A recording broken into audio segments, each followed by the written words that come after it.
Cause that's the bottom line. The Stone Cold said so. Feed me more. You just made the list.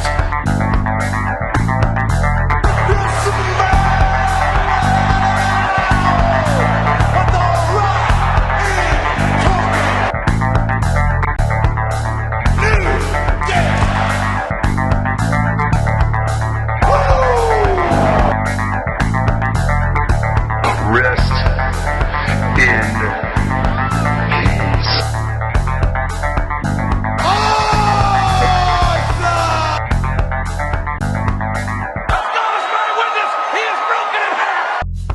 What's good, armchair bookers, barn, bear, mookers? No, that didn't work. I tried to flip the consonants around, but when the word starts with a vowel, that doesn't really work to flip the consonants because arm starts with an A, so it threw everything off. Anyway, how are y'all doing?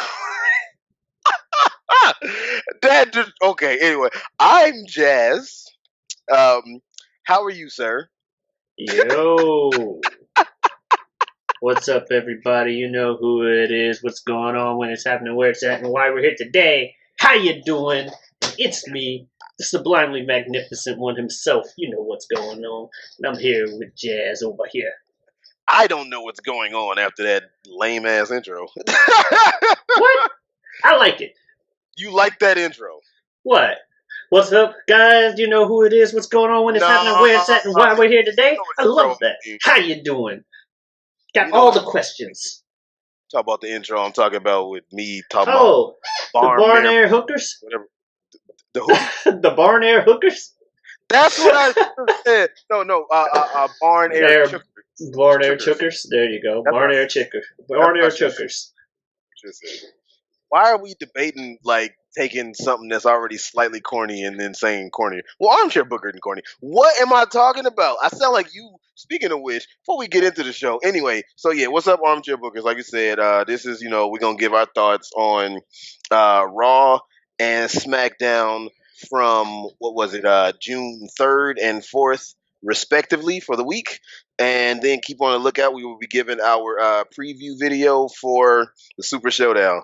Yes, we are going to treat the Super Showdown like it's a big event because technically it is. I mean, we did for the greatest Royal Rumble. Yeah, and we would have for the Crown Jewel if we hadn't stopped. So yeah, take that with a grain of salt. But anyway, I say all that. I do the little intro, all the official professional stuff to say before we get into the show. Man, I was joking, not joking, talking, discussing, confused, collectively with my big bro who avidly watches the show. What's good, Ibn? I appreciate you, bro. Seriously, commenting and then talking to me about person, all that stuff.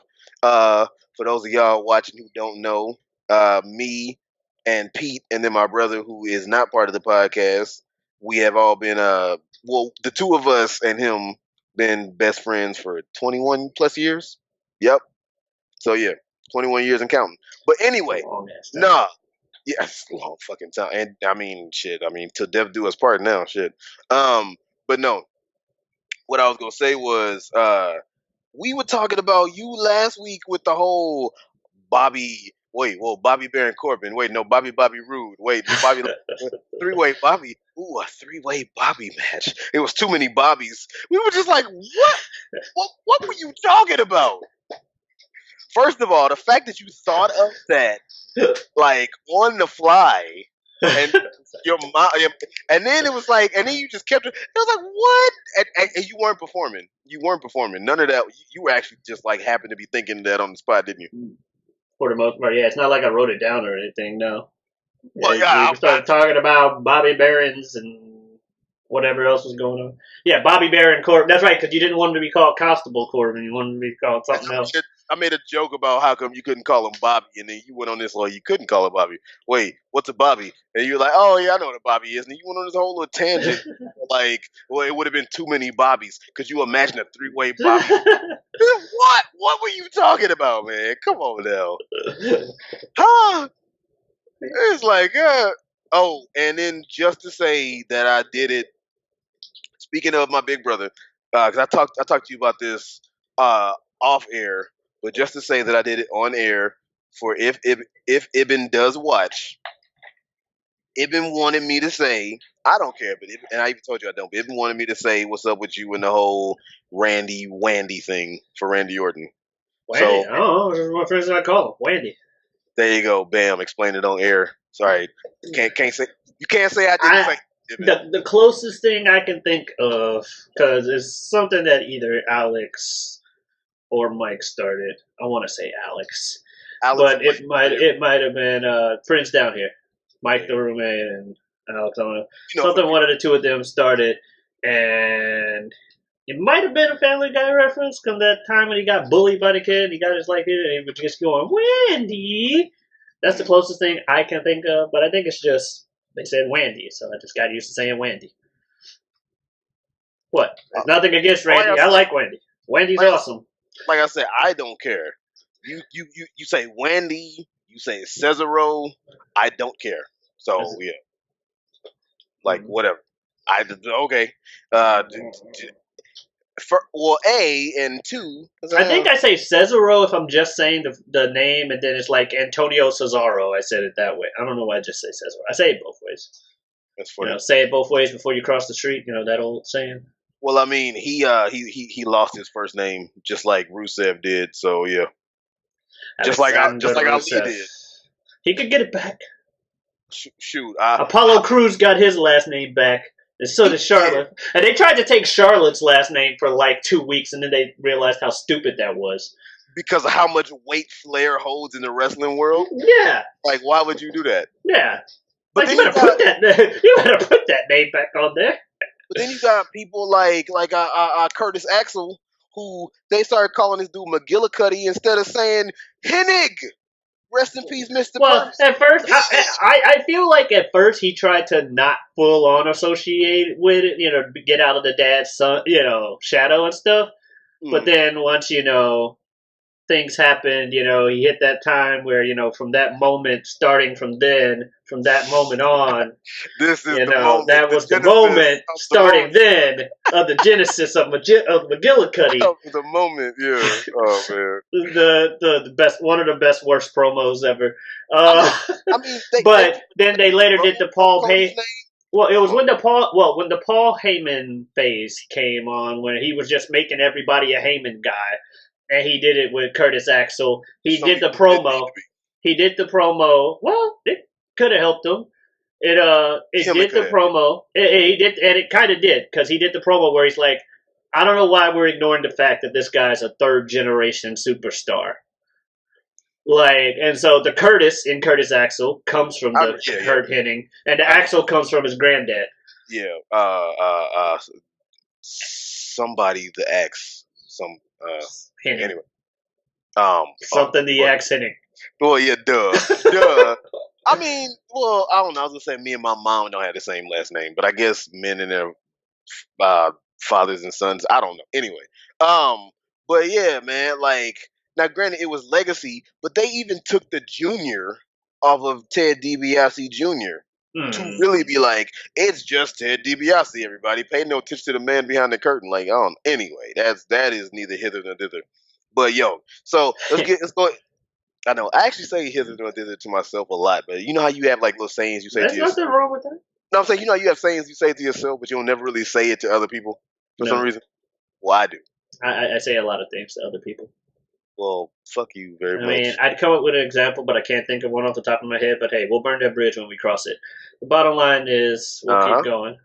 I see what you did there. Mm-hmm. You want acknowledgement? No, I know you. You don't care if you get acknowledgement. You already gave me the acknowledgement. You said, I see what you did there. I was going to say, I see what you did there, which was acknowledgement. But then I said, I know you well enough to know that you don't care if you get acknowledged or not. So, like, anyway. And now I'm rubbing my eye. You giving me the eyelash contagion. Anyway, dude, my eyelash already fell in my eye at work today. I should be good for this recording. Do you have one fall off at least I feel like it. I hate eyelashes. 4 or 5 times a week, bro. It's like at least twice a week. Dad, what? I don't know. I don't know how I still have eyelashes. You realize somebody without eyelashes would look strange. Oh my god, that's what Bobby Baron Corbin looks like. Bobby He Baron Corbin has no eyelashes. doesn't have eyelashes. Oh man, this has been an interesting first 10 minutes of this podcast. Yes, it has. All right. Okay, we're gonna get into the show. Oh man. And I'm gonna not bat an eyelash because I don't have any. All right, no, okay. So the show starts. I'm I'm sorry, viewers, slightly, but it's a little entertaining maybe. Anyway, when I edit this, we'll find out. Um, so the show starts with Roman Reigns. Roman Reigns gets into the ring. This is Raw, of course, for June 3rd, 2019, What? Monday. But I thought Roman was on Smack. Fucking wild card. The wild card rule to the point where the brand split doesn't exist. This is But my it has to because of the TV deals. well, it has to because of TV deals, and it has to because there's a SmackDown women's, the Raw women's, the SmackDown Dude. tag, the Raw tag. And WWE and Universal. But that Yeah, stuff, because I heard that they got stuff's always fixable by uniting the championships. true. The World Tag Team Championships actually were once two different championships or whatever. So WWE World Tag or whatever, you know what I mean? Well, you remember the Undisputed, all that stuff. Mm-hmm. Because at one point the Undisputed was we don't have a belt, so we hang two belts. Actually, the WWE World Heavyweight Championship. Raw and SmackDown used to have the two things, and they ended the brand split, combined them into one belt. World Heavyweight, WWE World Heavyweight, yeah. Mm-hmm. But no, okay. Well, real quick, we still haven't gotten into the show. But before we get into the show, I'm gonna ask you something that is a little pertaining to it. Going off, like segueing. Some people say I think that we have a necessary amount of titles before the wild card rule because they were specific to the brands and all that, and I thought it was cool. Some people were saying that they feel we have too many titles. Do you think we have too many titles? Like Raw, WWE, SmackDown, all that. Do you think the main roster has too many titles? If we have a fucking wild card rule, yes. So you with me on that one? Yeah. If they stay separate shows, no, you have You're with me a top, on that. a mid card, and a tag. For each show. And A top, a mid card, a tag, and a women's because they won't let the women fight against the men because that would be sexist. I mean, there's a whole lot thing of like, I know it's a loaded topic and whatever. I was gonna say biological strength and all that stuff, but going down it's a loaded topic. I'm not going to get into it. Yeah. But no, so we're on the same page where if the wild card rule didn't happen to the point where the brand split stayed rigid, then the amount of titles and where they're at makes sense, and it's not too many. Even with the women's tag titles, like I'm okay with it being one women's tag titles because it's not that many women's wrestlers and they go back and forth. I'm cool with that. Yeah, I was cool with that being the one title that goes on both shows. Right. I mean, it never gets defended, but I was cool with it being the one title that goes on both shows. Right. But yeah, okay. So Roman opens the show, gets interrupted by Shane and Drew. What else is new? Because Shane starts, talking shit, and then Roman is like, "Shut up!" And then he's like, "Uh-oh, you sure?" And then of course Drew McIntyre's music plays, and then the Revival, because there's supposed to be a match, Drew McIntyre and the Revival versus Roman Reigns and his cousins. Thanks, Michael Cole. Appreciate that. Appreciate you telling me that they were his cousins 8 times within the first, speaking of first 10 minutes. What if people don't know? You gotta tell me like one time a minute? Yeah. Like 10 times in the first 10 minutes? Yeah, what if people are just late to tuning in? And I like Michael Cole. Don't get me wrong. Don't get me wrong. I agree with you. They said it too much. I'm just being stupid. Okay. I figured you were joking, but I wasn't sure. Yeah, but no, like his cousins, and then so the Revival attacks Roman Reigns from behind after he thinks it's about to be Drew and Shane running up from the ramp. And all of a sudden, the Usos make the save because I didn't see that coming. Oh no! I'm on top. A beep bop boom. A beep bop bop. Beep boom. Oh my gosh! Yo, bruh. Okay. Sets up a 6-man tag match. Before the revival and like everybody came out and everything, when they said 6-man tag, I feel like I said out loud, of course it is. I had heard about that before the show. I'm not sure where, but I heard that was gonna be a thing because it was like WWE like announced like this Monday Roman Reigns is using his wild card rule to fight against Drew McIntyre on Raw. Ridiculous.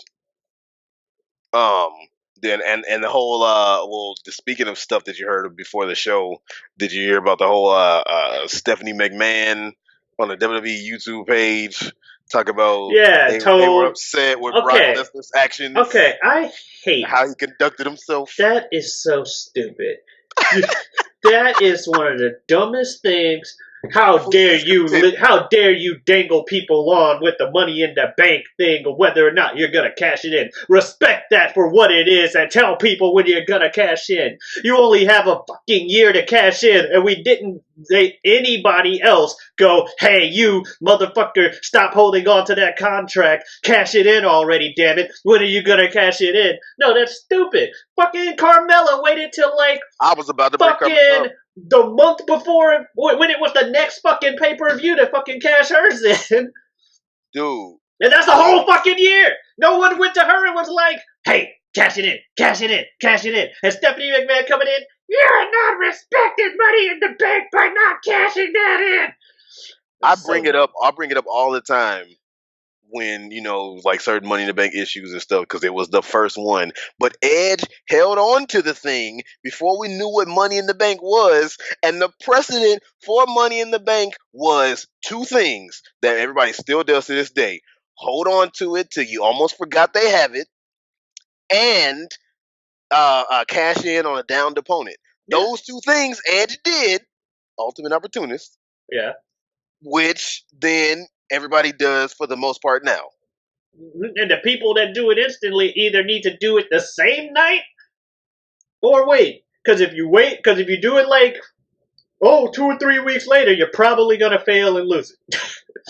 Especially if you try to do the honorable, I'm going to cash it in on this night.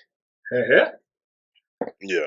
Few people have done that. I know RVD did it. I think he did it at like a One Night Stand, the second one, but I forget who else did it. Cena tried it and failed. Braun tried it and failed. RVD succeeded, but I mean, then again, it was ECW, so you can't have Cena. If Cena wins, we riot. Like, yeah. And I believe that them crazy ECW fans. Oh no, ECW would have actually rioted. They would have actually rioted. Like the Hammerstein Ballroom would have been in shambles because Cena won. Cena's everything they hated. And he played his part in that too. But anyway, so Drew McIntyre and Revival end up winning against Roman Reigns and his cousins, the Usos, when McIntyre hit a Claymore kick. After the match, they beat up Roman Reigns a bit more. Revival hits a Shatter Machine on Roman Reigns, I believe, on the floor. Then they hold Roman up for one of the crappiest... No offense to you, Shane, but I guess it is offensive. But one of the crappiest I am in my 40s spears I've ever seen. I'm in my 40s and a non-wrestler spears I have ever seen. Granted, Shane is a wrestler, but he's not like, you know what I mean. Mm-hmm. Yeah. Like no, I agree. That's weird, bro. I did some running, so pretty good. The drinks of water are longer just because body's like hydration. Well, I mean, this is what I'm drinking before I hit the gym, so I try to get at least a half gallon a day. Mm-hmm. But yeah, so then after that, Seth Rollins is on Miz TV, and Miz, of course, still face Miz, but this face Miz, I know we bring it up all the time. If I don't, you do, you whatever. I feel like I bring it up a little more than you do, but no, this face run, I'm digging it. It works. It works. It's organic. Nothing about it feels false or fake or forced. Like I like it. Yeah. So yeah. But yeah, Miz in the ring. He's talking to Seth Rollins or everything, and then he's talking about like Brock is gonna cash in on you tonight. How do you feel about Brock cashing in on you tonight? Oh no, we're over here waiting for Brock, and then of course they show Brock like Paul Heyman gets out, and then Brock gets out, and it's like, there's Brock, he's gonna cash in. Walking oh my right gosh. past an ambulance that was parked there all night. I'm like, why is an ambulance there? It's a little odd. Not sure how important this is or not, but Lance Armstrong and Matthew McConaughey were in the crowd. So yeah, that's cool. They were in Texas. I thought it was kind of weird that they announced Lance Armstrong though, because I was like, wasn't he in some serious hot water A few for years like? ago for the whole steroids thing. Yeah, so I would have thought like, Yeah, but like they gonna celebrate him like that. Okay, whatever. Because his medals got revoked, didn't he? probably. But at the end I of the thought day, it's one of those things where they took the medals away, but everybody what I saw them want it. I think someone else pointed out there were other people that were using steroids and still couldn't beat them. So I mean, yeah. Me and Big Bro were talking about how back when Mark McGuire and Sammy Sosa were chasing the home run record. Oh no, not me and my big brother, me and my friend Jeremy. We were talking about how Mark McGuire and Sammy Sosa were chasing the home run record all them years ago, and then come to find out everybody was taking steroids. So I mean, there you go. Like it's unfortunate because that's not how the the truth of the game is supposed to go, but it's unfortunate everybody does it. yeah, it's one of those things, and it's like Lewis Black was like, so wait, this guy's got one testicle because he had the cancer and all this other stuff, and these steroids had him doing. He was the angry dude, right? Right, yeah, he is. Yeah, he's like, hey, he's got to do this hard and stuff. Like they had like a news article talking about that. The question isn't was he doing steroids. The question is why aren't we all doing steroids? Like fair, No. good sir. Lewis Black found like a delivery in a market to tap into. Oh, I like Lewis Black. As far as stand up to know what he was doing. Mhm. I'm not a huge fan, but I can't like be like, oh yes, this comedy special is whatever. But I'm an angry person, and I feel like if I was a comedian, I would like to do angry comedy because I think I'm at my funniest when I'm doing angry, like ranting about stuff. But that guy, so that's why I like him. It's like, oh yeah, I get it. no, his delivery and the fact that nobody else is doing stand up like him, I respect it. And he hasn't done stand up in a long time though. Mhm. Then for all y'all internet hating smart bitches, let me look right in the camera. Because it was 2 weeks on the 24/7 title. You happy? They gave you a clip of something that did not happen on the show. It happened on Twitter on a golf course that was not on show. Are y'all happy? Because it was 2 weeks.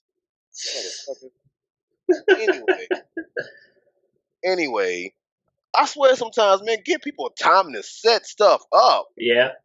Anyway, Which was hilarious, by the way. Jinder just showing up in full wrestling gear in the middle of a fucking golf course.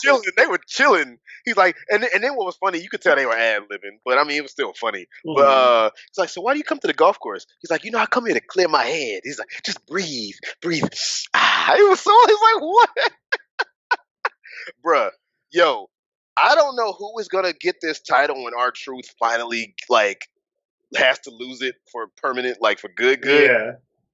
But it's the fucking R-Truth though. The precedent truth is like setting as far as having this title. Who is gonna follow this? Yeah. Like, who is gonna follow? What, is somebody like menacing gonna have it next to? No, we don't want that. The whole point is the comedy of it. Yeah. Why you think Crash had it for so long? Rest in peace. Well, the hardcore at least had some kind of actual, like, right. But I mean, the 24/7 honor to it. The 24/7 aspect, definitely, like, because the 24/7 title. There was some comedy, but there were some people. There were some people that had that, and they kept it for a while because of how badass they were. It's like, oh, I'm gonna challenge you, bitch, please. I'm a fucking badass. What I was gonna say was the 24/7 title hasn't really had like real matches. The hardcore belt was an actual title. Yeah. And then Crash said, I want to be a true champion, so here's a 24/7 rule that I'm putting on myself. So, yeah, that's where that came from. So that's why I had Prestige. This title is just keep this thing for the rest of your life. Like, Mhm. yeah. So, but anyway, yeah, so our truth, like, gender just came up. And I mean, yo, I'm just going to be honest, and I mean, we all knew this, and it's not it's no breaking news. But oh, how the mighty have fallen, Jinder Mahal, Right. Former WWE champion Jinder Mahal now and fighting for the jobber belt. for like and wins it for all of like what? Well, 3 seconds because the Yeah. pin. So he won it for all of what? Maybe 10 seconds. Yeah, Like, pretty much. He won it, had enough time for the ref to raise his hand before he got rolled up, and lost it again. and then with our truth hanging on the back. Come on, truth, and hanging on the back. Oh, that was That hilarious. was great. Um, Lucha House Party and Lars Sullivan. I'll be happy when whatever this wannabe feud is done. Exactly. Your face right there. That's how I feel. I hate it. Because Lars Sullivan, it was making him look menacing. And yeah, okay, it was all good and everything when he was squashing everybody. They made him have an actual feud. First of all, this is killing whatever shred of anything Lucha House Party had. Like, Mhm. they're done. Because one man is destroying the three of these, like, crafty, like, very skilled luchadors, first off. Like, come on now. And then the fact that this dude is supposedly like beating up these like wrestlers who are weak all of a sudden, it's not helping him look any more menacing now. So it's Mhm. this feud ain't helping nobody. Nope, Like, correct me if I'm wrong. Like, it's not. it's this is speaking of Smarks, who I just condemned. I'm gonna go on a little Smark little thing or whatever, but this is kind of definition of a filler feud right now. This is filler. Mhm. Like, Well, I mean, we're in the filler arc. It's Super Showdown. That's a filler arc. and like I said, man, I said this, and I mean, I'll be glad when we finally get past Super Showdown, which is this Friday, so we can get back to actually trying to make like feuds and rivalries and storylines that WWE puts time into. But Mhm. it's also finals, with NBA and hockey, which we Yeah. talked about on another episode. So that does have something to do with WWE not trying as hard because they know some of the ratings are gonna suffer whatever they do. Go Blues. Go Blues, right? Although that's 7-2 game. What the hell were y'all thinking? That was. Apparently, that's just hockey, according to my roommate. I don't watch a lot of hockey. I don't watch a lot of hockey either. It's a whole lot of fair weather fans in St. Louis, and there's nothing wrong with that right now because of the history of it. Everybody, at least I will entirely say I've always been a Blues fan if I'm a hockey fan at all. Like, if I'm going to root for a hockey team, it's the Blues. I've never rooted for another, like, been like, oh, I'm a fucking Rockies fan. No, I'm a Blues fan. Now, and that was with me knowing they were the Cubs of hockey. And it's like, okay. And I'd be like, yeah, I'm a Blues fan, Cubs of hockey and all that. Yeah, whatever. But, I'm going to be happy if they win. Do I have faith in them winning? No, because the past 50 years we've lost to Boston because Boston. I can hate I, Boston. I, real quick on the Blues note again, like I said, it's a lot of fair weather fans in St. Louis, but this time it's kind of cool because of the history and everything like that. Because it's people who don't watch hockey, don't care about hockey, talking about "Let's go Blues." I Like, mean, why honestly. not? And that's what I'm saying. We only got two teams, Jazz. I said there's nothing You wrong want them with to that. leave too? I said there's nothing wrong with that in this case. There's nothing wrong with that because of the historical way that procedures are taking place. But what I was gonna say was I am not really watching this hockey necessarily, whatever, but I'm kind of keeping up with it. And, I happened to be out with my boy Jeremy when we were hanging out because we were actually going to go. They were blocking downtown by the stadium, the Enterprise Center. They were blocking off the streets around it for like a Blues game, like watch party for people who didn't get into the Stanley Cup Finals, and they were going to do that, but then St. Louis weather makes no sense, and it rained like crazy, so we just ducked into a sports bar and watched it. But it was like I looked up, and it was 3-0. Then it was 3-1. Then it was 4-1. Then it was 5-2, and then it was 7-2. Me and Jeremy were like, "What did y'all not want to play? Did y'all think it was rude to win?" 7. If you let somebody score 7 points on you in I hockey, thought I it was don't know over if when that's that happened. I'm like, well, we're getting swept. I know it to know in hockey that if somebody scores 7 points on you and it's not a competitive game, that's bad. It's Like, hockey. People don't get 7 points often, to my knowledge. That's exactly. part of why I don't watch hockey a lot, because It's hard to it's score like points. it's ice soccer. It's like no one scores. Okay, anyway, Becky Lynch comes out. Becky Lynch cuts a promo. I love Becky, and I mean, I'm not condemning the promo. Promo was cool. It was this is just one night, so this is gonna sound like I'm shitting on her way harder than I am. But this was just kind of just like a generic promo. Like, it wasn't bad, but it was like, Becky comes out. Oh, Charlotte, Lacey. She put her spin on it. It was all gravy for what it was and everything. And then Lacey comes out, talks her shit. Charlotte talks her shit. And then of course we have Charlotte Flair versus Lacey Evans, and of course Charlotte ends up going over because Becky Lynch pulls Charlotte out the ring and beats her down. So yeah, I like the three involved. The thing is, what was the one before Super Showdown? Just had Money in the Bank. The thing is, after Money in the Bank, feuds that hadn't ended at WrestleMania still going on in Money in the Bank didn't end at Money in the Bank. So now some of these feuds are still going on. Well, Lacey Evans versus Becky wasn't a feud going on at WrestleMania. Not at WrestleMania. True. It started after WrestleMania. Right. To be fair. True. Charlotte, but Charlotte Becky, that's just their fucking careers. That doesn't need to stop. Especially because Sasha's gone, so who else is Charlotte gonna pick on? Yeah, well, this is my thing. Like I think I said this on another episode, but I was saying, like, we've seen it so many times, and for good reason, because it's good when done right. The people who were once best friends, now bitter enemies. Like, it works. What we need is for them to main event some event at some point, for some crazy reason or something. That'd be nice. Well, I mean, if Sasha ever comes back, it'll always be you take the four names, shake it up in a jar, and here's who you got. Is it Sasha versus Bayley or teaming with Bayley? Is it Charlotte versus Becky or teaming? Is it Charlotte versus Sasha? Is it Becky versus Bayley? Like, they're always going to be intertwined in some kind of thing. They're doing that on Smackdown right now. Yeah, it'll always be a good go-to fallback. Like, hey, remember me? We got all this history. Sprinkle in a little bit of Alexa Bliss because she just missed them, but she's in the mix always. So sprinkle in a little bit of her, and there you go. Hey, don't turn your face up at Alexa. I will turn my face. Well, you skipping ahead to SmackDown, and I've got a problem with what happened on SmackDown. I'm not skipping ahead to SmackDown. I was just saying they're doing that on SmackDown. I'm still going down to this. You mentioned that. That's why. I rolled my head at what happened on SmackDown. Oh, okay. Don't turn your face up at little Miss Bliss. Turn my face up on whoever I want. Hey, man. Like Lacey Evans. You can turn your face up at Lacey Evans. By the way, but don't fucking woman's right needs to go away.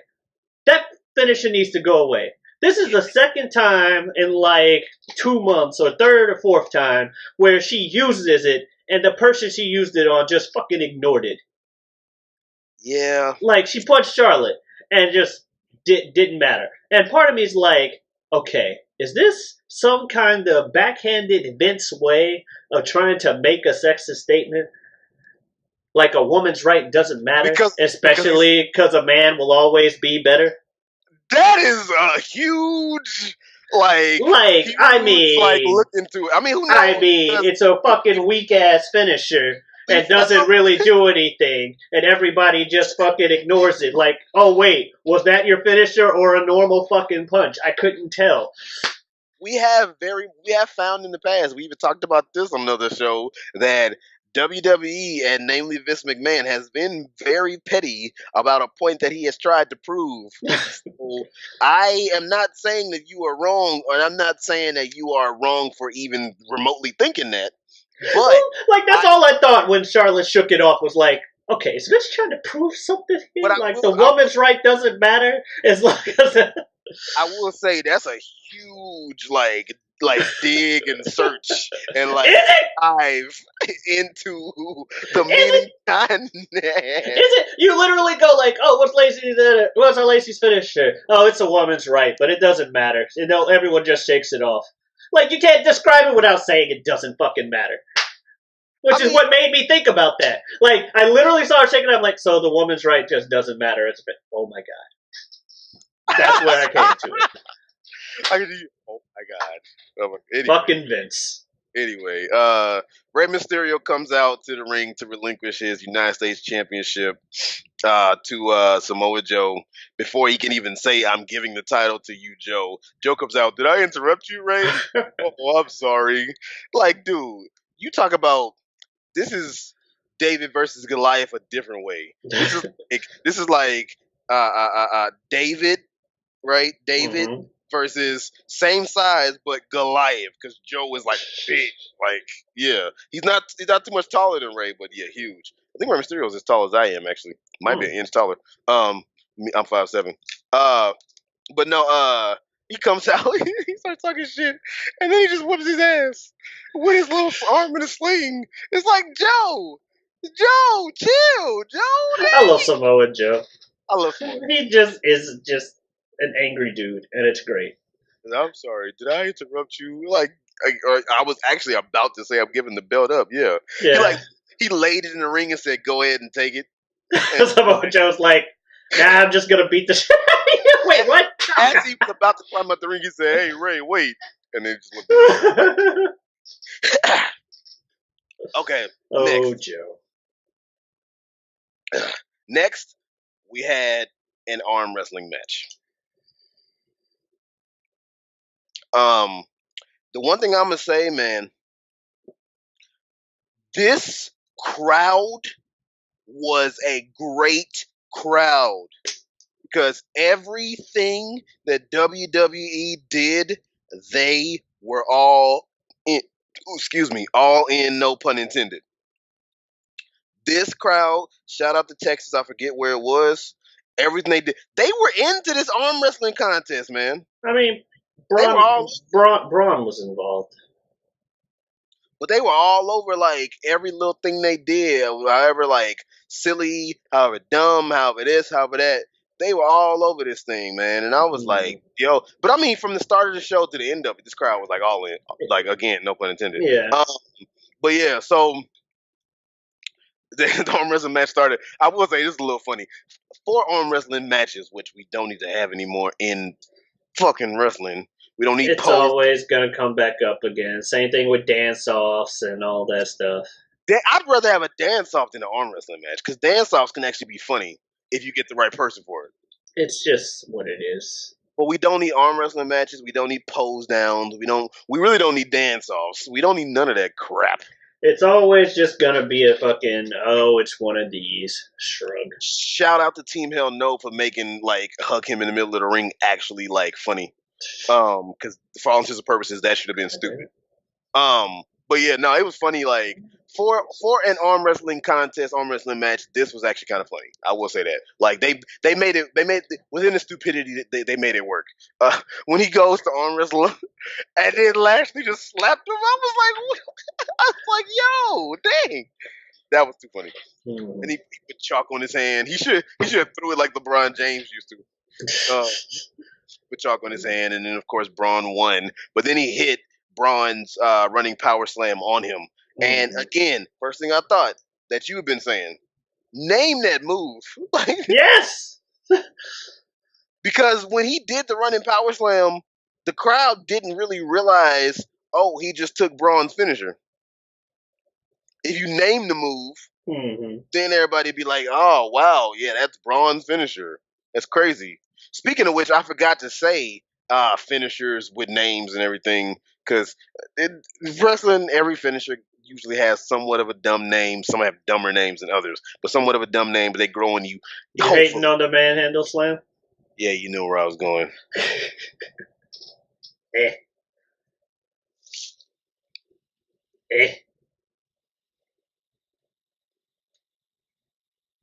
I love you, Becky. But manhandle. Okay, I get it. The manhandle. Pump handle. Okay, but It's not even a pump handle. I rewound it when I heard manhandle slam because I'm watching the Yeah, playback. it's not a pump handle. I rewound it and I was like, wait, because the pump handle is like arm between the legs, pick up, slam, And I was like, wait, what? What? She just manhandles the other person and slams them down. Shut up, Pete. Manhandle. Okay, so Nikki Cross and Peyton Royce had a match. People don't want to listen to Logic. Nikki I Cross. don't like his music. Actually, I don't know Logic's music. I just want to make a joke. When I heard about the Logic, actually, again, like I said, I don't know his music. I just wanted to make a joke. Like, people don't want to listen to Logic. I'm like, I don't listen to him either. No. I don't. Nikki Cross. The weird voice that Logic puts on when he raps is a little weird to me. But anyway, yeah, well, it works for his rapping. It's just that's not his talking voice, so it's weird. But anyway, but I mean, it works. Sounds good. Sounds good on the track. Yeah, all right. I know. Nikki Cross, Peyton Royce had a match. Alexa Bliss was in Nikki's corner, and because they have a thing now. And then, of course, the Iconics, Peyton Royce was in. I mean, not Peyton Royce. Billy Kay was in Peyton's corner. Bruh, y'all taking the fun out of Nikki, man. I'm sorry. She's still crazy in the ring, but why is she normal before she hits the stage? I don't get it either. Just keep I don't crazy the whole time. Yeah, they want her to be able to be like, "Hey Alexa, how's everything going?" What? Well, they want people to take her at least somewhat seriously. But the whole reason we love Nikki was because she was nuts. I'm not gonna lie, I'm only kind of on Nikki Cross. I don't think she's a bad wrestler. I didn't really care for the crazy thing because I thought she was trying too hard to be crazy. I love the crazy Nikki. Like, it's like, okay, you crazy. I think it was NXT before NXT Takeover where she fought Shayna Baszler. Did Shayna? Did that shit was good, bro. I don't watch much NXT, but I did watch that. Like, yeah. She was like talking about like Shayna Baszler like choke me out, and she's like, do it then, do it. And then of course Shayna won and like choked her out to where she passed out. Right before she passed out, Nikki Cross smiled because she was nuts. Yeah. Anyway, this match went on way too long. Yep. This match went on entirely way too long. Like I said, the Iconics grew on me. I like the Iconics now, so I liked all four people in this match, or at least involved within the match. But the Iconics are not good in the ring. They are not good in the ring. They have gotten better on the mic, as far as I'm concerned, and all the air about them and like what they stand for and how they move and all that stuff. They are not good in the ring. This match went on entirely way too long. There was one part, the end, when Nikki Cross won with her neck breaker off the ropes, where she goes to pick up Peyton Royce on the ropes. And wrestling is fake. Okay, I get that. She goes to pick her up, put on the ropes, and you see Peyton like go down, jump, and shoot her legs back and place them gently on the ropes. It was like very much like, and we're doing this now. It was okay. I liked all four of these ladies. This match went on entirely way too long. Yeah, I'll agree. Now it was funny though when Alexa Bliss got this whole drinking coffee thing now, which is hilarious. And her, bruh. Go. Yeah, she Alexa drinks Bliss coffee. got the coffee It's thing. hilarious. That's funny. The Iconic slapped it out of her hand, and then she fell in it and was looking all like, "Wait a minute, oh no," with her little pigtails, looking all sad. But then she got in the ring all angry. Looked like she was about to turn face, but then SmackDown says otherwise. I don't know. And then she did a drop kick on, I think it was Billy Kay, who slapped out her hand, or whoever slapped out her hand, or whatever. So that's my mom. All right, everybody, please excuse that little interruption. Pardon the interruption. Whatever. Shout out to ESPN for what happened or whatnot. Had a little phone call. Had to be taken care of. But let's get back into it. We were talking about Alexa Bliss with the coffee, and I think the coffee stuff is funny. Her shirt even said "Twisted Bliss Coffee," and it said no, like no coffee, no bliss, or something like that. Fair. Like, a la like a Starbucks type of like design almost, but they were doing like twisted air. Mhm. And I was like, no, I was like, that's. I thought it was dumb at first until I realized just how much they're running with this coffee thing. And as Yeah. long as they don't get rid of it within 3 weeks after doing it, Becky Two Belts shirts, then okay. I ain't letting that go for a minute. Y'all made shirts, WWE. Yeah, and anyone that bought it still has a shirt that commemorates the history-making moment that was. Yeah, I know, Pete. You're right. That's a good point, but I don't care. Anyway. Excuse me. Seth Rollins comes down to the ring. Starts talking about, okay, Brock, you want to cash in? Let's cash in. Let's do this. Let's do this. Come on, Brock. What's good? What's good? What's good? Then Brock is like, all right, you want me to come down? Here I come, God damn it. Yeah. Woof, woof, motherfucker. Yeah, woof woof, motherfucker. He went in there, he had a chair, and he beat the shit Well, it out. was after he had a match, right? No, I believe it wasn't. I believe that Seth just came out because he was expected to have the match with Brock. Am I wrong? Now, Seth came out, I'm pretty sure he had, he did the promos. Baron. It wasn't a match. Baron came out first, like, Seth, Right. Seth, you're talking about Brock, but you should be talking about me.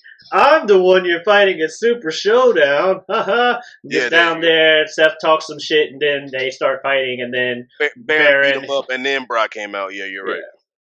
Yeah. Okay, real quick before we get into the Seth Brock thing, something that just popped in my head. So you are not a fan of Shane McMahon's delivery, yes? I still think Baron's better. I was gonna say you're not a fan of Shane McMahon's delivery, right? On certain lines, no. I don't like heel Shane. You're not a fan of Shane McMahon's delivery on the mic. Right. Okay. Do you see similarities in the way that Shane McMahon and Baron Corbin both go about their mic skills? I see similarities in their characters. delivery. That's the word I wanted to see in their delivery. I see similarity in the characters. I still think Baron is better. I think Baron is better with this role than Shane is. I'm just saying delivery. I'm not even talking about like what. Well, delivery is part of the role. I mean, truthfully, but I mean, shout out neither of them are great. And as much as you keep trying to overplay this thing, I've never said that Baron Corbin was great on the mic. I said he's serviceable. He's serviceable like Sam Bradford was a serviceable quarterback. Yeah, he can give you some games and stuff. I mean, yeah, will his knees explode? Sure. But, those games he has, it works. He's not going to do too bad. He gets the job done. As I was watching this, I did notice that Baron Corbin was a little better this time, and I was like, "Oh, Baron actually ain't too bad right now," from what I was thinking or whatever. And then he went back to his old Bobby Baron Corbin ways, and it was like, "Yep, there we go." All right, but yeah, no, but anyway, Brock came out, woof woof, motherfucker, all over Seth Rollins, beat the shit out of this man with a chair, beat. This man but then he gets to where the camera audio picks him up, but not to where the people in the arena could hear him. Yeah. Beat the crap out of Seth Rollins, and then just leans over to Paul Heyman and goes, "Friday." Well, because Paul the whole time's like, "Are you gonna do the match yet? Come on!" Baron beat the mess out of him. Brock comes in there with a chair, beats the mess out of him, and then says, "Yeah." Got Seth bleeding out his back, and he's like, "Nah, I'll do it Friday." It was like, what was the point of beating him? Like, just had to prove a point? Because he's Brock Lesnar, and he's gonna do what he damn well pleases. No, say it right. He's not Brock Lesnar. Say it right. What? He's the Brockle-snar? You have no idea where I'm going with this. What, the Paul Heyman way? Exactly. Brock Lesnar. Yeah. But either way, it's the Brockle-snar. It's gonna do what you want, Firefly Funhouse. Yo. I like Speaking Fire. of fun houses, static electricity is great. What is? I don't even. Yeah, This is a plastic thing that I found, but it's sticking to my hand with static electricity. and you are having a lot of fun right now. Yes, I'm not gonna rain on your parade, it's bro. static electricity. Anyway, Firefly Funhouse. Yo, I like Firefly Funhouse, bro. I didn't like this episode, and I liked the episode. I didn't like this episode as much as the others, but I did notice a lot more insider references and stuff in this episode than I did in some other ones. What was I gonna say? But I'm ready for Bray to get in the ring again. Super Showdown is holding us up. Because Bray's not gonna debut until Again, this hasn't gotten old for me yet. It's not like it's fucking Emelina or the Lacey walks Evans. down the ramp and turns around and goes away thing that she did for like 4 months. And then last week for just like one time. Mm-hmm.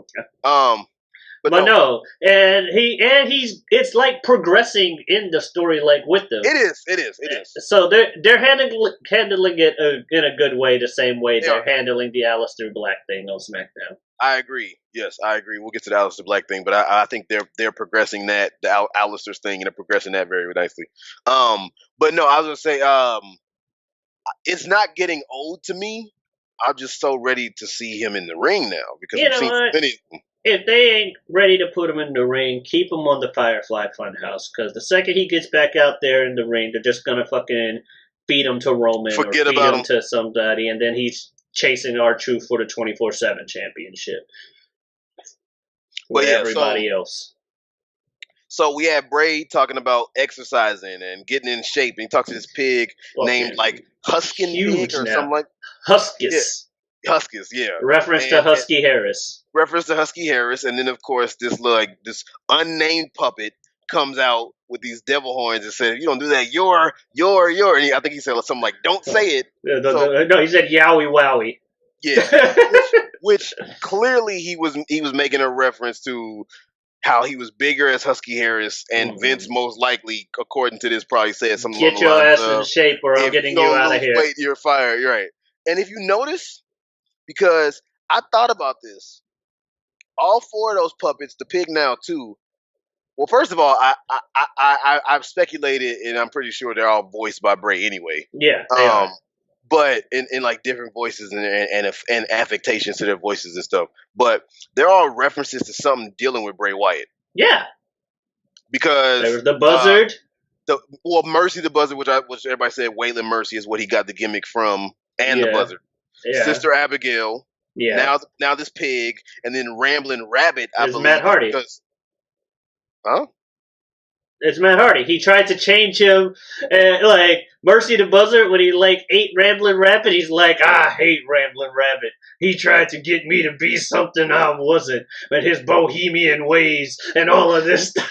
Oh, I didn't know that. I was gonna. He tried to conform me to his bohemian ways. Matt Hardy.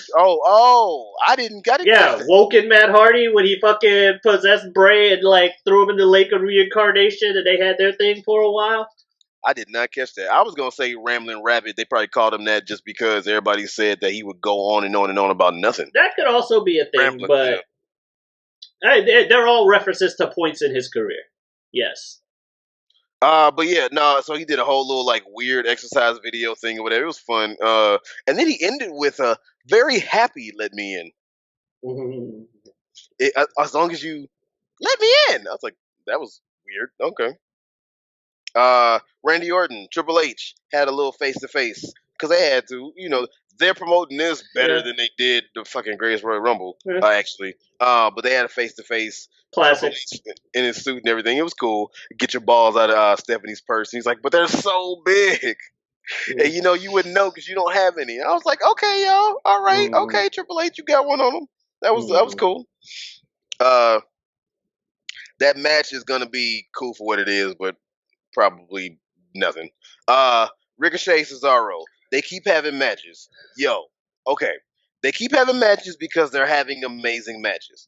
The only thing is, when are we going to get a little bit more for them besides just matches? And the iPhone promos aren't going anywhere. Stop the iPhone promos. Stop it. But they said, yo, we got somebody who's very athletic and like a crazy high flyer doing stuff nobody else can do. We got somebody who's athletic and like also like Can make people look better. svelte but like very strong and can make people look good. Put them in a match together. They both have good matches apart with anybody. Like the two people who can make anybody else look good, put them in a match to make each other look good. And lo and behold, it looks good. But Right. my thing is like this is the third week in a row for no other reason than let's have them fight. So I understand you may make a story out of it, but at the same time, I just want them to go fight like other people. Because if they just keep losing to each other back and forth, there's like nothing unless they turn around and like have Mick Foley come out and go, you two hate each other a lot, so you know what I'm gonna do? I'm gonna force you to be a tag team. I'm gonna force you two to be a tag team. What? We hate each other. That'll never work. Nah, it'll work. And then they like disagree. They don't want to fight each other. And all of a sudden they sitting at a bar and Ricochet comes up to them. Hey, how you doing? You want a drink?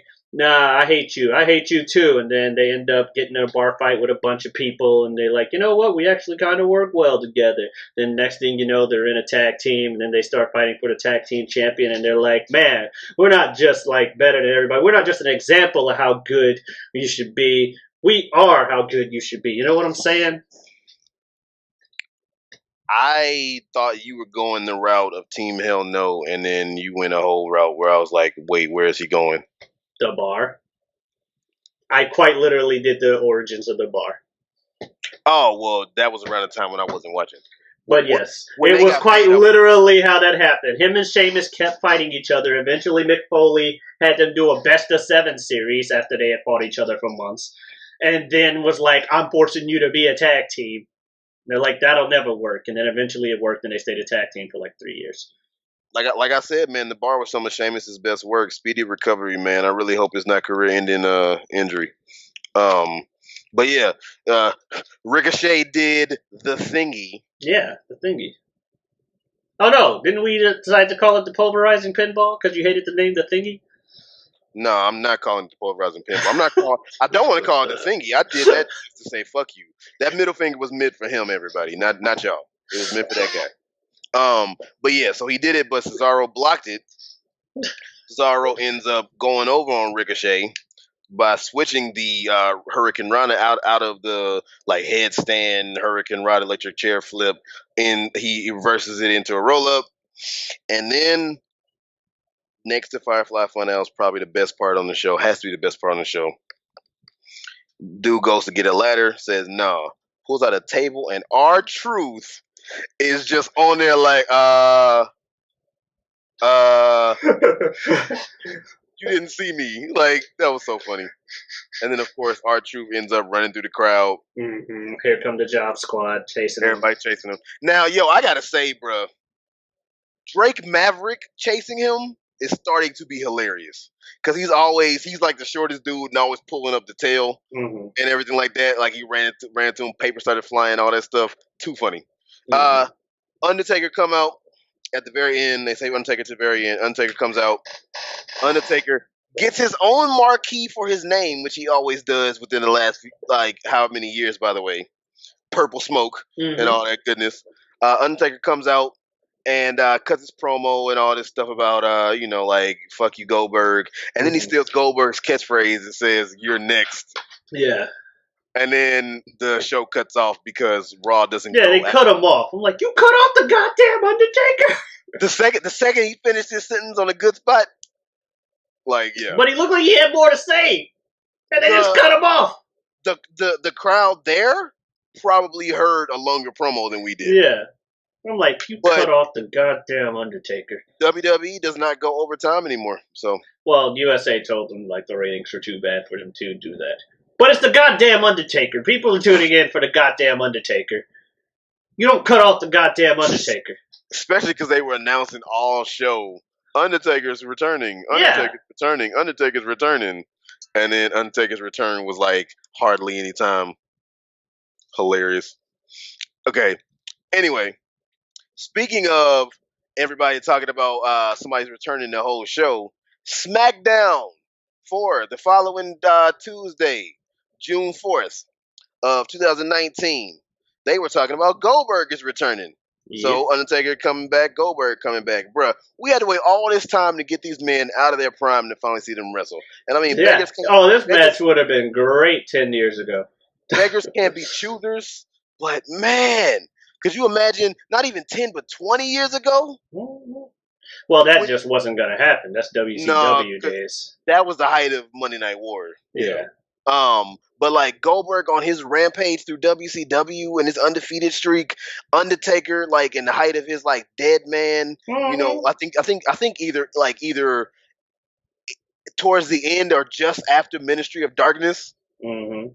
Dude, that would have been nice in a prime, man. Yeah. Both of them were in great physical peak shape. Yep. Oh, that would have been amazing.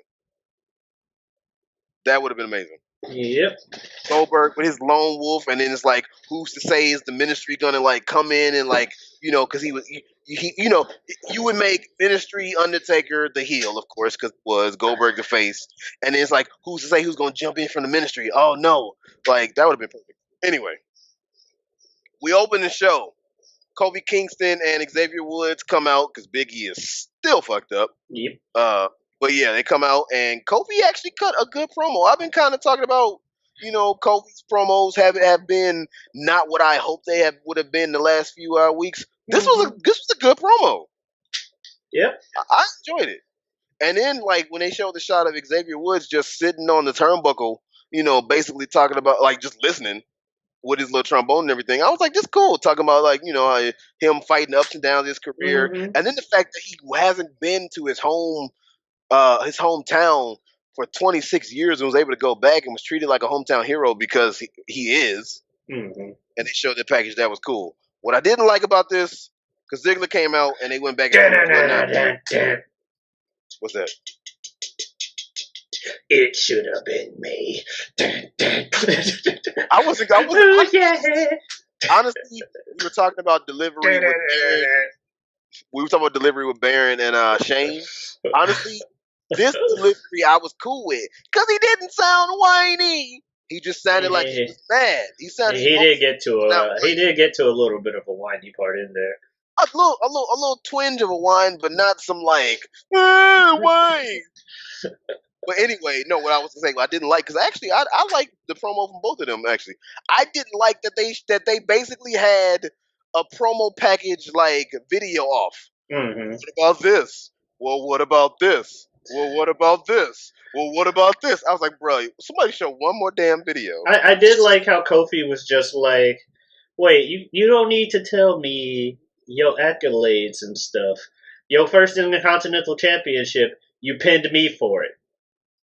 Your first United States Championship, you pinned me for it. Right. That's why I said Kofi. This time, Kofi is like I'm sorry, I doubted you, Kofi. Like not to say he was ever bad. I never said he was bad, but it wasn't as good. You don't like nobody's mic skills. The hell up. The Rock's mic skills are great. Stone Cold. No, I'm joking. Dude, they gone. No, I like people's mic skills. Do you want me to go down and list people's mic skills I like right now? Not really. Okay, good. Because I did not want to. I would have done it if you said yes, but I didn't want to. Kevin Owens, Sami Zayn then come out because they have a match scheduled right now against Kofi Kingston and Xavier Woods of New Day. And the match, Kofi Kingston is about to win with Trouble in Paradise on Zayn. All of a sudden, Dolph Ziggler comes in and hits Kofi Kingston and beats him up, lays him out, kicks both Woods and Kofi in the face. And, you know, there you go. So they end up winning by DQ. Yep. All right. Shane McMahon comes out. Bruh, if you're not liking the Shane you getting, I feel sorry for you. Because it's a lot of Shane on both shows throughout. Yep. Like, if you are not happy with what you are getting with some of these Shane promos, too damn bad. Because not only is it a lot of Shane McMahon, but it is a lot of Shane McMahon where they are giving him space to talk. So Shane is just gonna keep on doing a whole lot of this, and if you're not liking it, I'm just. I will say, I don't remember what he did Tuesday, or either Monday or Tuesday. He did do all right with whatever he was talking about. It was probably Tuesday.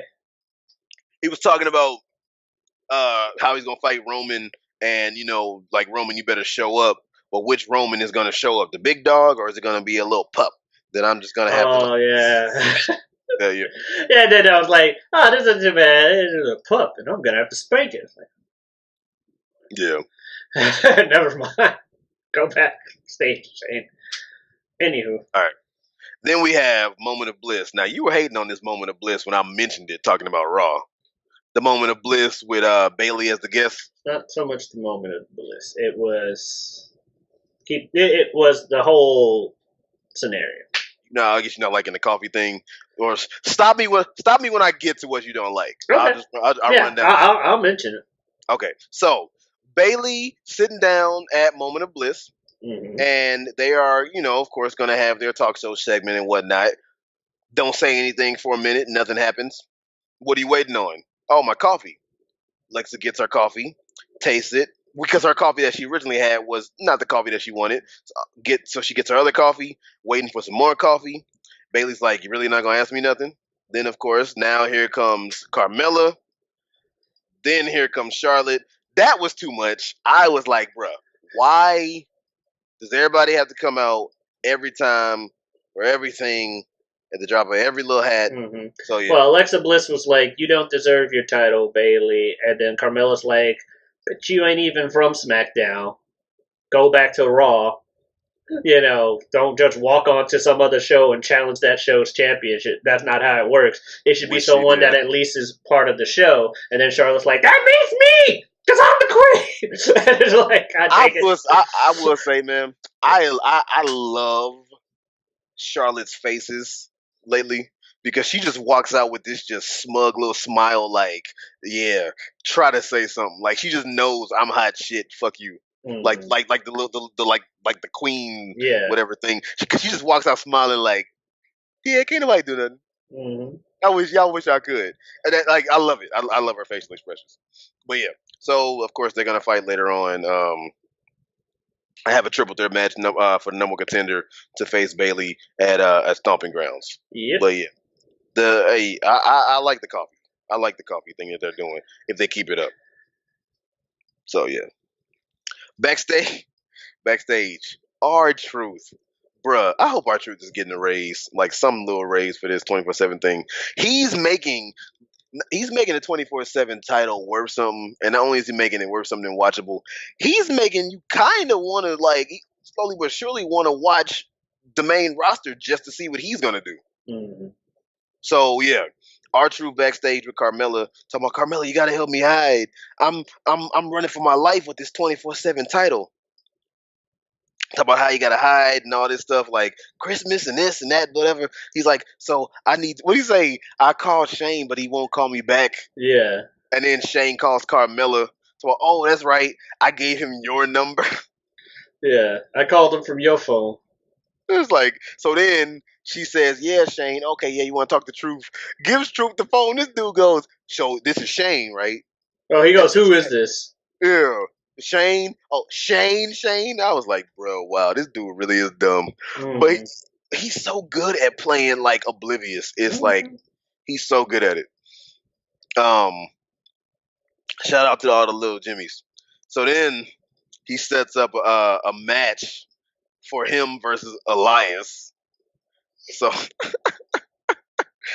Elias with his electric guitar. So then they Elias ends up beating R-Truth in a lumberjack match with all the other 24/7 hopefuls. Mhm. All the other jobbers and whatnot. I'm gonna call it mid card and not try to get too derogatory with the jobber name. Although I mean, yeah, but yeah, I okay. How about lower card? our lower card, yeah, Let's go lower card low because card. they ain't You ain't even mid carders. You ain't gotta say mid. You can say low card, yeah. Elias is a mid carder, but the Yes. rest of them ain't. Yes, and EC3 is no mid carder. our truth is like low mid card Hmm. because he's not straight up low card. He still has like prominent stuff he does and whatnot. But He yeah, has the belt. Well, even before that though, he wasn't just straight up like low card, like low tier. Gotcha. They would still use him for stuff here and there. Dance break, all that crap.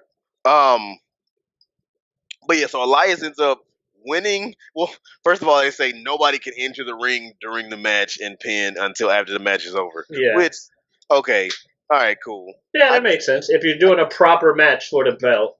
Because otherwise, it would be a free for all and nothing would get done. What's the point of having a match? Yeah. So yeah, all right. So everybody basically chomping at the bit, waiting. Elias ends up winning the match. Then everybody after the match, like the bell rings, hops in the ring, starts fighting. Then they don't realize R-Truth and Elias have slipped out and they're just fighting each other. They get under the ring. All of a sudden, the bell, like with a ref, all of a sudden the bell rings. It's like, wait, what just happened? And under the ring somehow, the title changed hands again. Yeah, you see R-Truth chase him under the ring and the ref follow him. Then you just hear 1, 2, 3, and then the ref comes out and tells him to ring the bell. That was wild, bro. And then, of course, R-Truth takes off. I wish he would have taken off with Carmelo on his back again because I just love that image. That is, like, perfect to me. Then we get to Aleister Black promos that we were talking about. I'm loving these. One of the main reasons, honestly, the pretty much only reason that these are perfect is because of Aleister's, like, delivery and acting and everything he's doing. This is all Aleister. I like the delivery, but I mainly like that he went from being, Bray Wyatt, but not, cult leader, to, no, I would love to fight somebody, just no one's actually picking a fight with me. And, like, this week he's, like, getting real pissed off that, like, seriously, someone back there, grow up and come and fight me, which is a great way for this, which is what I was saying, with him and, like, Firefly Funhouse, those are both good ways to stall until you have something for them. Like, with Aleister Black discernedly getting pissed at, hey, no one's fighting me, where the fuck is anybody? But also stating in his pro was like, I don't need to pick fights with other people. I know I'm the shit. Someone come and try and prove to me that I'm not the shit. Oh wait, you guys aren't coming to me. Please, somebody come and fucking fight me. I like that they're also letting him keep his air of like mysticism throughout. Like he's still using, very like big words, flowery words, you know what I'm saying? Like, very like poetic, like language or whatever. But then when he starts to get angry, then it's like he goes off the rails. But I do like that they're letting him keep that. It's not just grr, grr, grr. It's still within the character. Oh, no, I didn't say he's like full on Braun Strowman. I like hurting people. his shirt said, "I'm not finished with you" on the back. I fucking love I want a "I'm not finished with you" shirt. What was I gonna say? But yeah, no, I like that the Aleister Black thing feels organic. I agree with you. I agree that it doesn't feel carbon copy and it feels organic. Yeah, it feels like, hey, they don't have to, are they gonna do anything with them? He's asking the same thing you are, guys. He's like, somebody please. And like I said, I like that they split off Aleister and Ricochet, but they didn't just let them get forgotten about, and they let them both shine in what makes their character. Ricochet in the ring doing his craziness, and Aleister with his like, poetic weirdness, whatever. Yeah. So I do like that they didn't just say, "Well, all right, here's a tag team. We don't do it, y'all. All right, break up. Oh, okay, cool. All right, bye, y'all.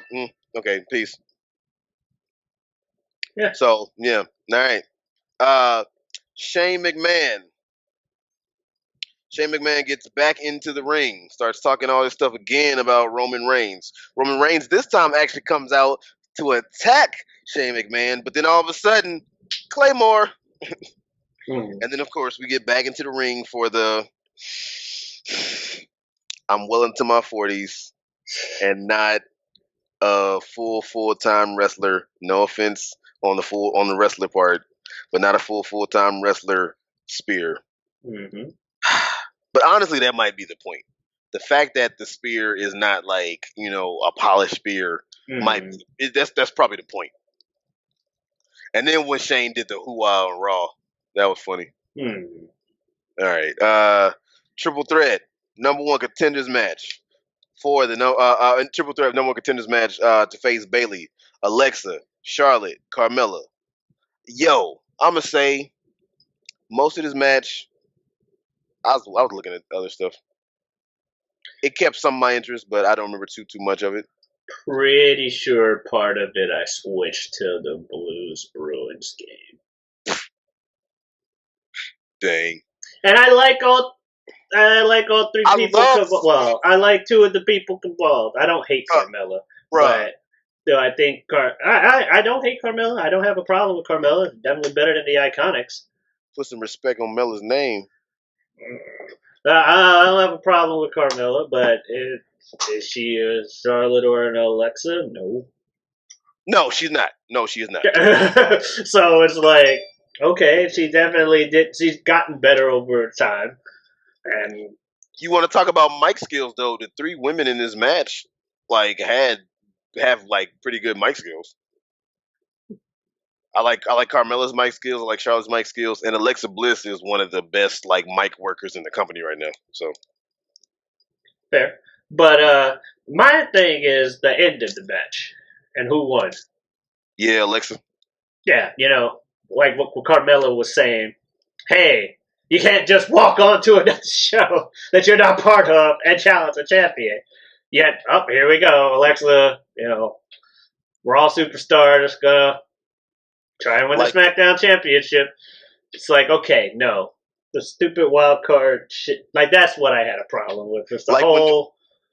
that. I was like when the Usos challenged the Planet's tag champions for the SmackDown titles, and everybody was like, there's no way they're going to beat them. Mm-hmm. That's not going to happen because the Usos are on Raw. Well, everybody... You would have thought that would have been how it would have been for this too, but well, I mean, Alexa still may not win. True. This is true. Although that shine could have gone to Charlotte and Carmella, but you know what? Charlotte is tied up with Becky. Carmella is tied up with the Truth thing. You did not just say that shine could have gone to Charlotte. Charlotte has more shine than anybody. She has 9 championship reigns. Okay. She doesn't need more shine. Now, also, I will say, I just expected, like, I would have been more okay with her or Carmella winning, yes. Mainly because, whatever, at least it paid attention to the rules, whatever, Charlotte wins, this things happen, whatever. Just kind of consent to, that's the way the things are. And then Carmella, you did something I didn't expect you to do, because I fully expected Charlotte to win. I'm like, well, Alexa's on Raw, and... they don't want, Carmella to do it, so Charlotte's going to win, probably pinning Carmella. But no, it's not what happened. So they did mix it up, but then again, it's the whole brand split wild card. What? Yeah, if you want to talk about who would have been protected in this match out of like who most likely would have gotten the pin, who did get the pin, Carmella. Yeah, so but yeah, no, and then okay, Charlotte is 9-time, but one of those reigns she had for all of like 5 minutes, but whatever. Okay. I mean, we call Sasha Banks a 5-time or however many times she is with her 0 defenses, but we still got to call her the whatever champion. Yeah, but if you have it for not everybody hold. You think every one of Ric Flair's 16 championships was for a fucking year? It ain't gotta be for a year. I just thought the 5-minute thing. Yeah, but that's Money in the Bank. She's also the only woman. She's also the only woman to be cashed on at all. I'm talking shit, but at the same time, I'm like, I get it. Like it's a grain of salt, tongue in cheek. She's got more women's championship reigns than any other. And she is what's her name? The only woman to be cashed in on. You're right. Mm-hmm. Fucking Carmella, right? Both cash-ins were on her. Like the only women's Money in the Bank cash-ins were on Charlotte. Yeah. Wow. Then, all right, Pete. So you tell me, Lars Sullivan's first interview, where you were talking about, I'm thinking he doesn't have the best mic skills. You tell me, how'd he do? Before you even say How'd he do? Scale of 1 to 10, 10 being like better than The Rock or Stone Cold, and 1 being like, I don't know, who was like ass juice on the mic? Worse than like Shelton Benjamin Well, it's and, not gonna be a one. well, I'm saying worse than Shelton Benjamin and John Morrison combined. There you go. I don't know. I didn't really like the whole segment. He had some stuff. I rank him by like somewhere between 4 to 6, around 5, kind of average. There's some Between things 4 I to didn't like 6 or about 5. it. Somewhere around 4 to that. It could 6 be or a 5. 4. It could be a 4. Could be a 6. I'd have to like rewrite it. I know what you mean. You just know Yeah. it's just how it sounded. Yeah. But no, what do you guys say about it? Because like I said, the reason why I asked you that is because you were the one that was saying I'm beginning to think he doesn't have the best mic skills. Well, and they didn't let the man talk I for it. I agreed with why they're probably protecting his like Yeah. his mic work. His But- voice was different than I was expecting. A little bit. But you know, guys mute for like 3 months. What do you expect him to sound like? What'd you think though? It was all right. Like I said, it was bad. It was like 4, 5, 6, something around that range. It was very much average. It might be like I was gonna say just below average, but average sounds right. It was not the best, but I've definitely heard worse. Vince really likes his fucking nursery rhyme things, though I will give him. So, like, the second he went, 3 blind mice, see how they run. I'm like, are you fucking kidding? My roommate as well. Mike was also like, what the fuck? That was. But then That he took it like with the whole like I'm extra demented, like, and just like it was nothing like 3 blind mice at the end, and it was like, okay, that kind of worked towards saving it. It didn't fully save it because you still started it with 3 blind mice, but at least you didn't end it on suffer and succotash and then look at the camera and go, that was hard to say, and just be like, like, but you gotta hold that. but the 3 blind mice thing and just the promo throughout, it just like as I was watching it, I was like, man, this is really making Lars not seem so menacing all of a sudden. Yeah, and the whole people have always called me a freak. No. He said people have always called me one word. Oh, that word. I'm sorry. You know what it is. Say it. And she's like, freak. Yeah. The crowd wutted the fuck out of that man. Yeah. Like they wutted that man to death when they were like, just one word. What? You know what it is? What? It's one word. What? I was like, it was funny because it was like the crowd was like saying it was what. That's how I heard it. I thought that was funny. But yeah, Lars. Eventually, he had to talk. Yeah, but I just thought that. But it's just like now I see why they kept him not talking. Mm-hmm. He's a big man. He's like 300 pounds or close to it, and like I think apparently like he's only 6'3". Like 6'7". They said 6'3". Or 6'5" at least. They said 6'3". Wow. I thought he was bigger too. He's huge though. Oh, he is. I just thought he was taller. Yeah. And none of that is fat. Like, oh yeah, that's like all like just big dude. Mm-hmm. Yeah.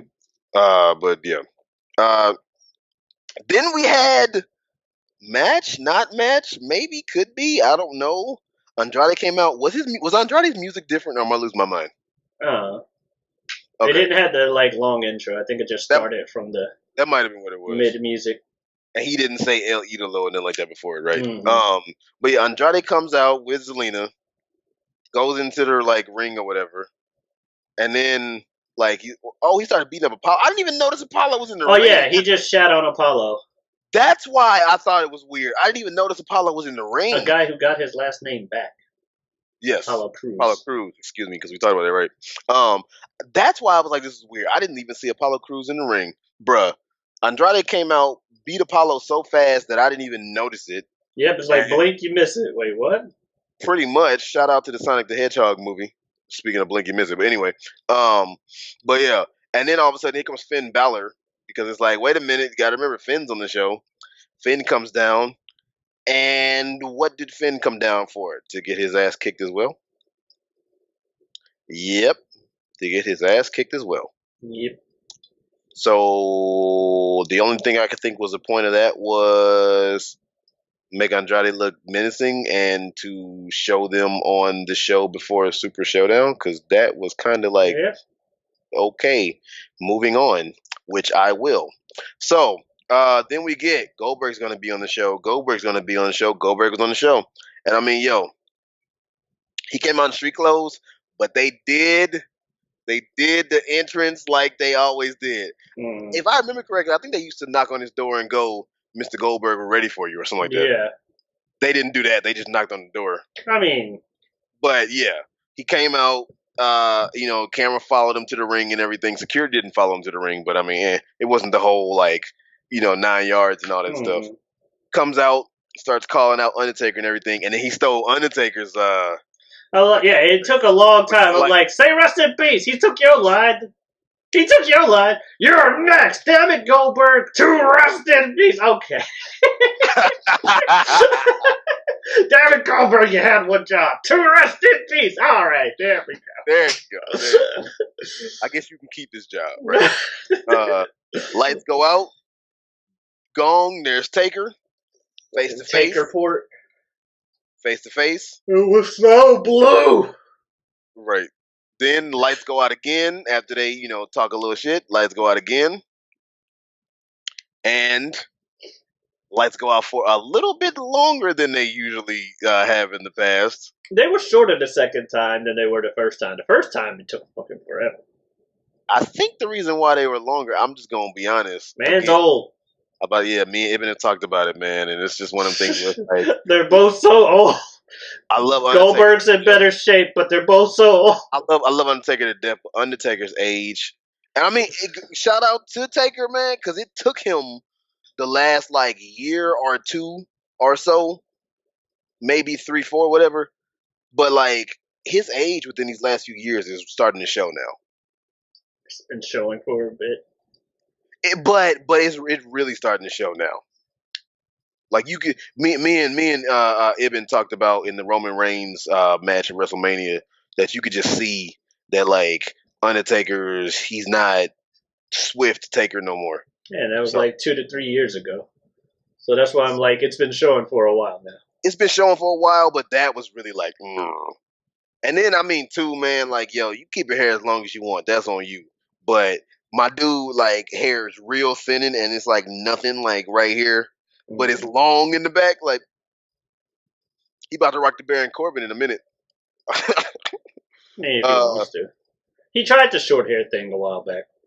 Then he grew it back out. Underbiker? No. When he lost to or won against somebody. He fucking did it a while ago. And then came back, it looked weird, and then he grew it back out. Oh, okay. But yeah, okay. Yeah, and then Goldberg. When he beat Triple H, but he didn't beat him convincingly enough. And so he got mad at himself and cut his hair, and then they had End of an Era. End of an Era. Yeah, he did have short hair for End of an Era. Yes, yeah, that's true. That's true. End of an Era was a dope-ass match, too. Mm-hmm. But yeah. Goes out, Undertaker is gone. Goldberg's left in the ring. Call it a night. All right, so, like I said, let's see. Which show was better? Let me go back. Let me try to think. Which show was better? I don't know. I'm probably gonna give it to, even though I love the 24/7 and everything, although there was some 24/7 on Raw too. I'm probably gonna give it to Raw for this week. It's a toss-up though, because I wanted to give it to SmackDown, but it's just too much on SmackDown that was just SmackDown, both shows were kind of uneventful, so I guess at the end of the day, did I like Taker facing off with Goldberg or Firefly Funhouse more?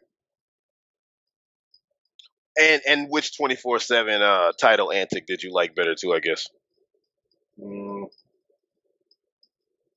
don't know. I'm gonna say Raw. I'll give it to SmackDown. Why not? It was over quickly. I think I'm gonna say Raw too, because SmackDown had too many titles that just kind of ended. I mean, not titles, matches that just kind of ended or went nowhere. That's fair. Just Either one could have won, but neither one was like great. So This is true.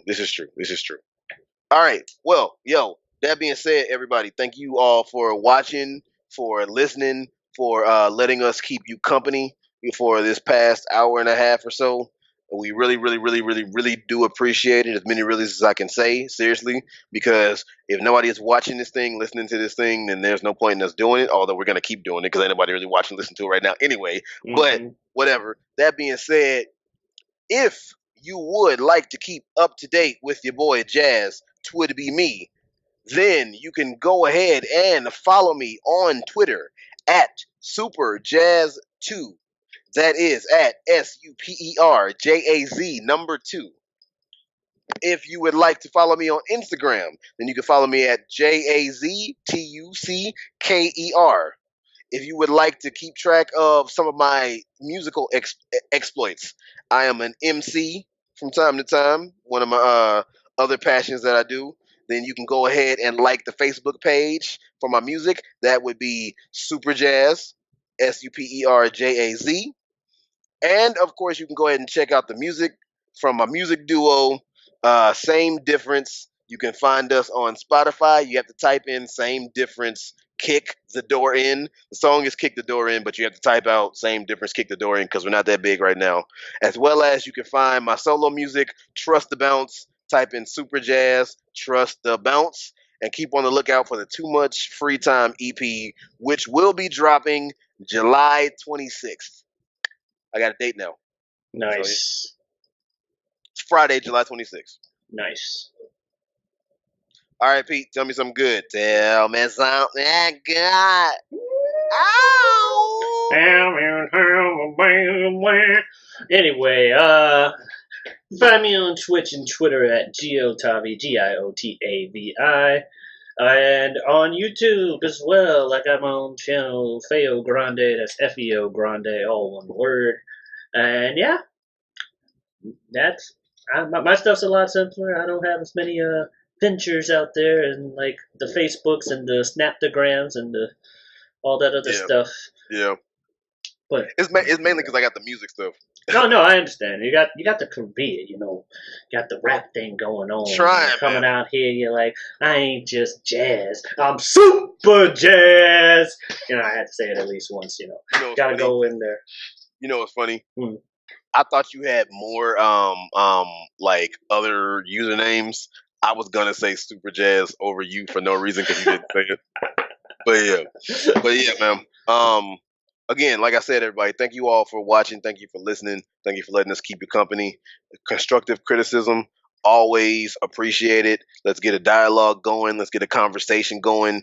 Please talk to us because we would love to talk to you.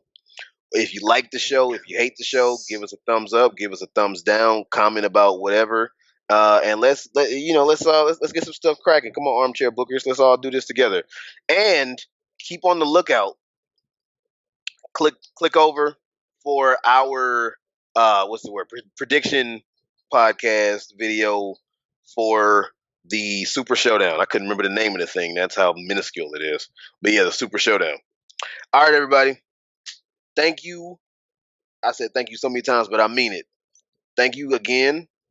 And remember, if you need to make an audible, you can always call it in the ring. Adiosness.